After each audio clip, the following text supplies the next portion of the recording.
میں عبداللہ ابن مبارک کی ایک بات نقل کرتا ہوں۔ قرآن مجید نے کہیں کہیں ذرا غصہ بھی دکھایا اور بڑے غصے میں ایک جگہ کہا، او ٹوپی والو اور اے کلمے والو، اگر تم کلمے میں رہتے ہوئے مسجدیں آباد نہیں کرو گے اور قرآن والا اپنے کو کہتے ہوئے سال بھر قرآن نہیں چھوؤ گے اور اپنے بچوں کو قرآن سے نہیں جوڑو گے، دین نہیں سیکھو گے، نہیں سکھاؤ گے، تو یاد رکھو میں تمہارا محتاج نہیں ہوں، مجھے اتنی قدرت ہے، میں عیسائیوں اور یہودیوں کے گھر میں پیدا ہونے والوں سے اپنی مسجدیں، اپنی محرابیں آباد کروا لوں گا،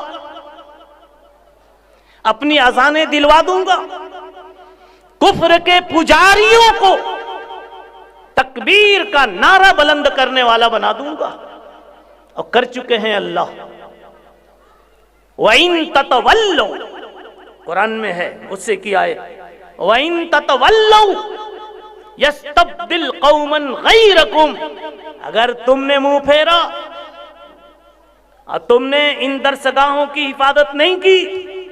اپنے بچوں سے اس کو آباد نہیں کیا، تم نے اسکول میں بھیجنے اور مدرسے میں بھیجنے کے سلسلے میں دو رکھا پن دکھایا، دوگلا پن دکھایا کہ وہاں پیسے دے کے لائن میں لگے رہتے ہو، یہاں فری تعلیم کے لیے بلاؤ تو نہیں آتے۔ اللہ تعالیٰ کہتے ہیں وَإِن تَتَوَلَّوْا، تمہاری اگر یہی عادت رہی اور اسی ڈگر پر رہے، يَسْتَبْدِلْ قَوْمًا غَيْرَكُمْ، تمہیں مٹا دوں گا، جھاڑو لگا کے کچرے دان میں ڈال دوں گا اور دوسری قوم کو کھڑا کر کے اپنا کام لے لوں گا، ثُمَّ لَا يَكُونُوا أَمْثَالَكُمْ، وہ تمہارے جیسے ناقدرے نہیں ہوں گے۔ عبداللہ ابن مبارک نے اپنا ایک واقعہ بتایا، کہنے لگے میرا حال یہ تھا کہ میں بھی تھوڑا شروع میں فری تھا، شروع میں فری تھا، پڑھنے پڑھانے سے دلچسپی نہیں تھی، تو ایک دن میں دوستوں کے ساتھ ایک باغ میں گیا پکنک منانے کے لیے، کھانا پینا بجانا، باجا بھی لے کے گئے تھے لکڑی کا۔ کہنے لگے کہ میں جب بجا رہا ہوں باجا تو قرآن کی آیت آ رہی ہے، اندر سے آواز آ رہی ہے قرآن کی تلاوت کی، اور کیا آیت آئی؟ جب بجایا یوں تو آیت آئی الم یأن للذین آمنوا ان تخشع قلوبہم لذکر اللہ، ایمان والو ابھی بھی سدھرنے کا ٹائم نہیں آیا، ایمان والو تا بقے کب تک مستیاں مارتے رہو گے؟ عبداللہ ابن مبارک رحمت اللہ علیہ چونک گئے اور کہنے لگے یار یہ باجے سے قرآن، لکڑی کا باجا، اس سے قرآن، ہم اور آپ ہوتے نا تو شاید کسی تعویذ والے کو بلاتے کہ لگتا ہے اس میں جن بیٹھا ہوا،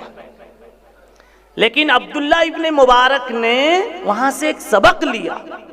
کاش یہی سبق ہم لے کے چلے جائیں اور جلسہ ختم ہو جائے۔ کیا سبق لیا؟ اللہ لکڑی سے پڑھوا کر کے اور باجے سے پڑھوا کر کے، جہاں سے قرآن کی کوئی امید ایک پیسے کی نہیں، اس سے قرآن پڑھوا کر کے اللہ یقین دلا رہے ہیں کہ اے طاقت رکھنے والوں انسانوں، پڑھنے کی طاقت رکھنے والوں انسانوں، نہیں پڑھو گے تو میں اپنی اس مخلوق سے بھی پڑھوا دوں گا جن میں پڑھنے کی طاقت تم میں نظر نہیں آتی۔ عیسائیوں سے، یہودیوں سے، کافروں سے، مشرکوں سے، مجوسیوں سے، دہریوں سے کسی کو بھی ایمان دے کر کے میں اذان بلال پکروا لوں گا۔ تو میرے بھائیوں، ایسے جب مدارس کے جلسے ہوں